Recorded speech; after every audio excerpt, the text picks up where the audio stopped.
Hello दोस्तों, नमस्कार। SM किसी चैनल में मैं आप सभी लोगों का दिल से बहुत बहुत स्वागत करता हूं। दोस्तों, इस वीडियो में हम लोग बात करने वाले गवर्नमेंट ऑफ इंडिया के ओर से एक बहुत ही ज़बरदस्त खबर हम लोग को देखने को मिल चुकी है। उसी को मतलब सरकार की ओर से डायरेक्टली ऐसा अनाउंसमेंट नहीं है, बट सरकार से जुड़ी हुई काफ़ी सारी कंपनियां हम लोग को देखने को मिल जाती है, पब्लिक सेक्टर। तो उनमें से एक जो कंपनी है दोस्तों, उसने ये काफ़ी बड़ा अनाउंसमेंट यहाँ पे कर दिया है। सो ऑब्वियसली ये है तो एक सरकारी कंपनी एंड पीएसयू कंपनी काफ़ी फॉर्म में देखने को मिल रही है। सो कौन सी वो कंपनी है और उन्होंने क्या अनाउंसमेंट यहाँ पे किया है, वही आपके सामने रखना चाहूँगा। तो पहले स्टार्ट कर लेते हैं। कंपनी का नाम क्या है? कंपनी का नाम है बीपीसीएल। फुल फॉर्म बोले तो भारत पेट्रोलियम कॉर्पोरेशन लिमिटेड। तो ये सरकारी कंपनी आप सभी लोगों को पता ही है, ठीक है। एंड इसी चीज़ के चलते शायद से आज के दिन 3-3.25% की तेज़ी भी हम लोग को देखने को यहाँ पे मिली है। सो बीपीसीएल की अगर हम लोग बात करें, मैक्सिमम चार्ट पैटर्न भी आप देख सकते हो, लेफ्ट टू राइट ऊपर है, ठीक है। काफ़ी कंसोलिडेशन फेज में भी यहाँ पे बीच में हम लोग को टाइम गुजरते हुए देखने को मिला था। और इसके पीछे का रीज़न भी आपको पता है, सरकार ने कहा था कि वो यहाँ से एग्जिट करने वाले करके, ठीक है। मतलब बीपीसीएल में बहुत बड़ा डाइवेस्टमेंट हम लोग को होते हुए देखने को मिलेगा करके, जो बाद में कैंसिल होते हुए अभी तो फिलहाल पुरी जी ने तो सीधा बोल ही दिया है कि हम लोग बीपीसीएल को डाइवेस्ट ही नहीं करेंगे करके, ठीक है। सो फिलहाल तो हम कह सकते हैं दोस्तों, बहुत ही बड़ा अनाउंसमेंट बीपीसीएल की ओर से हम लोग को होते हुए देखने को मिल चुका है। तो अनाउंसमेंट क्या है? बीपीसीएल ने दोस्तों कहा है कि आने वाले समय में वो बहुत बड़ा इन्वेस्टमेंट करने जा रहे हैं। आप चाहो तो इसी इन्वेस्टमेंट को क्या कह सकते हो, कैपेक्स भी कह सकते हो। कितना? 1.7 ट्रिलियन का। ऑब्वियसली इंडियन रुपीज़ की बात हो रही है। 1.7 ट्रिलियन मतलब 1,70,000 करोड़ का वो यहाँ पे इन्वेस्टमेंट करने जा रहे हैं, कैपेक्स करने जा रहे हैं अपने बिजनेस को एक्सपांड करने के लिए। तो किस चीज़ के चलते? कोर बिजनेस को एक्सपांड करने के लिए एंड उसी के साथ साथ नए एनर्जी बिजनेस में फोरे करने के लिए। फोरे मतलब एंट्री करने के लिए, धावा बोलने के लिए। सो फिलहाल तो आप सभी लोगों को पता है 2040 तक कंपनी ने यहाँ पे अपना एक विजन रखा हुआ है कि नेट जीरो कार्बन एमिशन यहाँ पे करना है। कब तक? मतलब फ्री यहाँ पे हो जाना है 2040 तक। एंड इसी चीज़ के चलते अभी वो यहाँ पे हम कह सकते हैं न्यू एनर्जी बिजनेस में एंटर करते हुए देखने को यहाँ पे मिलने वाले, मतलब green energy, clean energy, hydrogen business में यहाँ पे हम लोग को बीपीसीएल भी बड़े मात्रा में अभी इन्वेस्टमेंट करते हुए देखने को यहाँ पे मिलने वाला है। और काफ़ी सारे फ्यूचर ओरिएंटेड सेगमेंट जो कि इसी न्यू एनर्जी बिजनेस में हम लोग को देखने को मिल जाते हैं, वहाँ पे ज़बरदस्त तरीके से आगे बढ़ते हुए देखने को मिलने वाले। तो कंपनी के जो चेयरमैन है, सबसे पहले तो उन्होंने ये बोल दिया है कि हम लोग दोनों चीज़ों के ऊपर फोकस रखेंगे। मतलब अगर हम लोग यहाँ पे बात करें तो सबसे पहले तो आप यहाँ पे देख सकते हो कि फ्यूचर के जो बिग बेट्स है उसके ऊपर तो हम लोग यहाँ पे फोकस रखेंगे ही रखेंगे, ठीक है। एंड उसी के साथ साथ जो हमारा पुराना बिजनेस है, ठीक है, उसके ऊपर भी हम लोगों का अच्छा खासा फोकस रहने वाला है। मतलब ये कहाँ पे बोला, ये देखो कि हम कह सकते हैं नर्चरिंग द कोर, उसके ऊपर तो फोकस रखेंगे। 2 फंडामेंटल पिलर्स है हमारे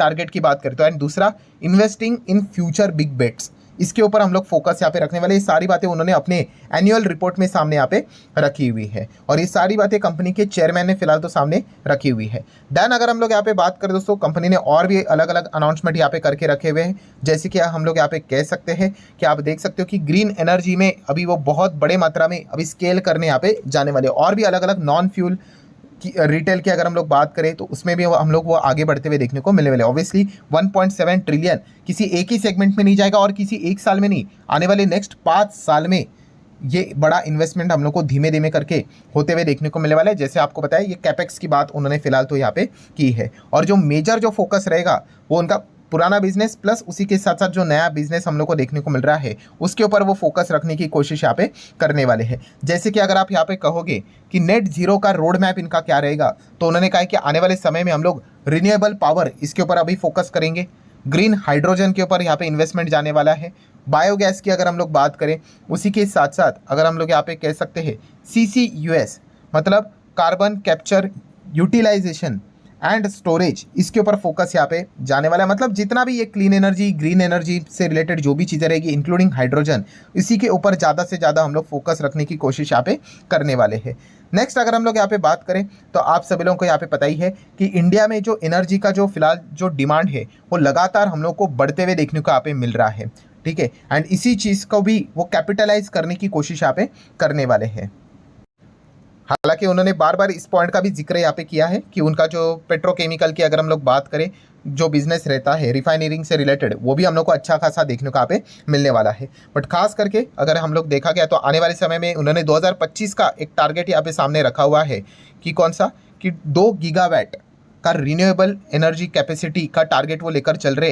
एंड 2035 तक इसको वो 10 गीगावाट तक इंक्रीज करने तक एक्सपांड करने तक का टारगेट लेकर यहाँ पे चल रहे हैं। मतलब अभी तक आपको समझ में आ गया भाई कि रिन्यूएबल एनर्जी से रिलेटेड बीपीसीएल काफ़ी बड़ा हम लोगों को हलचल करते हुए देखने को मिलने वाला है। अगेन कह रहा हूँ, रिन्यूएबल एनर्जी एक काफ़ी बड़ा सेक्टर है, क्लीन एनर्जी, ग्रीन एनर्जी, उसमें हाइड्रोजन भी आ जाता है। सो ग्रीन हाइड्रोजन प्रोजेक्ट्स की भी अगर हम लोग बात करें तो जैसे कि नेशनल ग्रीन हाइड्रोजन मिशन है, उसी के साथ साथ इस प्रोजेक्ट को वो आगे दौड़ाने की कोशिश यहाँ पे करने वाले हैं और यहाँ पे भी बहुत बड़ा योगदान देने वाले हैं। काफ़ी बड़ा कैपेक्स हम लोग को यहाँ पे भी अलोकेट होते हुए देखने को यहाँ पे मिलने वाला है। प्लस उसी के साथ साथ अगर हम लोग बात करें दोस्तों, तो इलेक्ट्रिक मोबिलिटी की अगर हम लोग बात करें, मतलब इलेक्ट्रिक व्हीकल की बात करें, तो सबसे बड़ा चैलेंजिंग पार्ट क्या है उनके लिए? Charging infrastructure. सो आप सभी लोगों को पता ही है, सरकार ने तो ऑलरेडी अनाउंसमेंट करके रखा हुआ है कि चार्जिंग इंफ्रास्ट्रक्चर आपको कहाँ पे सबसे पहले देखने को मिल जाएंगे? बेसिक जहाँ जहाँ पे पेट्रोल पंप है वहाँ पे सरकार ने बोल के रखा हुआ है कि वहाँ पे नॉर्मल पेट्रोल, डीजल, सीएनजी की अगर बात करें,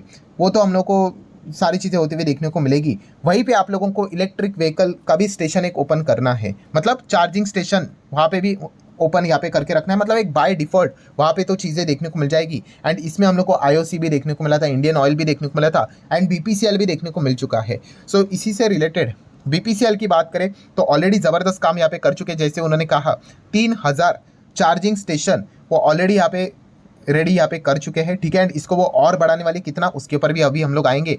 इंक्लूडिंग हम कह सकते हैं कार एंड टू व्हीलर की भी बात करें तो फास्ट चार्जर्स के ऊपर भी अभी वो ध्यान देते हुए देखने को यहाँ पे मिलने वाले हैं। प्लस उसी के साथ साथ हाईवेज की बात करें, उसको भी वो कवर करने की कोशिश करेंगे। एक ही लक्ष्य है कि इलेक्ट्रिक व्हीकल के जो ओनर्स है उनका जो यहाँ पे जो प्रॉब्लम देखने को मिल रहा है उसको यहाँ पे सॉल्व यहाँ पे करना है। इसी से रिलेटेड ये सारी चीज़ें देखने को मिलेगी। तो उन्होंने ये भी कहा कि आने वाले नेक्स्ट 5 साल में हमारा टारगेट रहेगा, we aim to install 4 wheeler fast chargers at approximately 6000 retail outlet across 400 highways. तो ये 400 हाईवे कॉरिडोर, तो ये भी पॉइंट उन्होंने फिलहाल तो सामने रखा। मतलब कितना बड़ा रोड मैप है, आप अंदाज़ा लगा सकते भाई। 2.25 लाख करोड़ के प्रोजेक्ट की यहाँ पे बात हो रही है, ठीक है।